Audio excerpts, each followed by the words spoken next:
Also, I hope this email finds you unwell, cringing in a corner, not finding the strength to admit that you will never be discovered.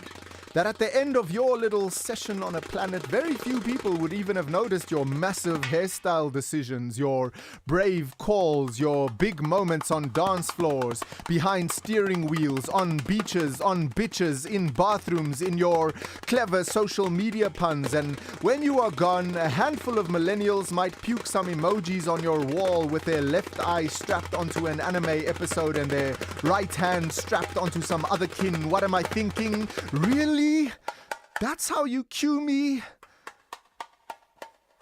Actually, that's pretty good. I'm totally tempted. I will commit fashion crimes to score nyaupe. I will cower in a box behind electric wires arranged like guitar strings. A box on a box. Endless rows of boxes. Face brick fucking boxes. I will hide from the bricks in faces in a face brick box. From the fiery necklaces, I will not recognize myself from any number of years ago. Even the time I stashed the 2-liter Tassenberg under my matric holiday bed and I stared at my own face in a mirror by the sea and I wept, and there were so many filthy rich people at the sea I will not even remember that shit. Or the circus tents in townships which are actually churches, or the guy who sat down at my restaurant table trying to convince me that I knew him and then walked out shouting about how I had scratched his car when I said I didn't know him, or the guys who switched my car off at the Robot in Schoeman Street, or when I shouted "Futsak brah" to the burglars scrambling over my gate in the night after I had been practicing shouting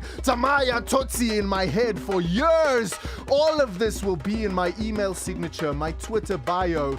Everything I've ever written will be one long hashtag with no punctuation, and Africa will make out with the West at the start of the world's worst porn film. Without any assistance or guidance from you. I have loved you assiduously for 8 months, 2 weeks and a day. I have been stood up 4 times. I've left 7 packages on your doorstep, 40 poems, 2 plants and 3 handmade note cards. I left town so I could send you. You have been no help to me on my job. You call at 3 in the morning on weekdays, so I could drive 27.5 miles across the bay before I go to work. Charming, charming, but you are of no assistance.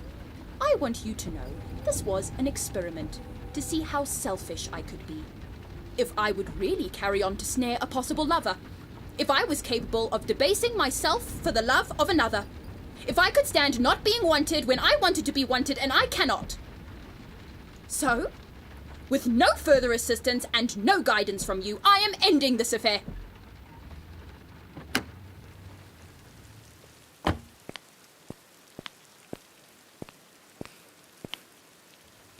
This note is attached to a plant I've been watering since the day I met you. You may water it your damn self. I used to dream of pretty things, of things beyond this world. I dreamt of pretty sunsets where all the colors swirled. But one day my dreams stopped coming, as they were soon replaced with nightmares that showed all the monsters I must face.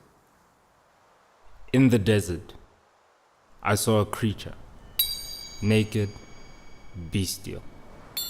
In my dreams, there was a prince to save me from my fate. Who, squatting upon the ground, held his heart in his hand and ate it. Now my days are filled with dark things, like demons and things I hate.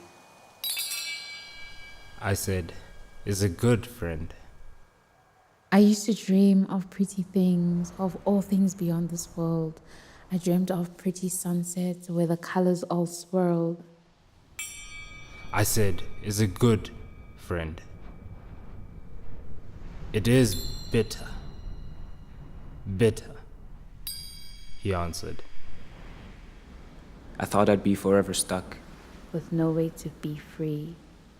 But I like it because it is bitter. And because it is my heart. But I realized all along, I had to simply dream.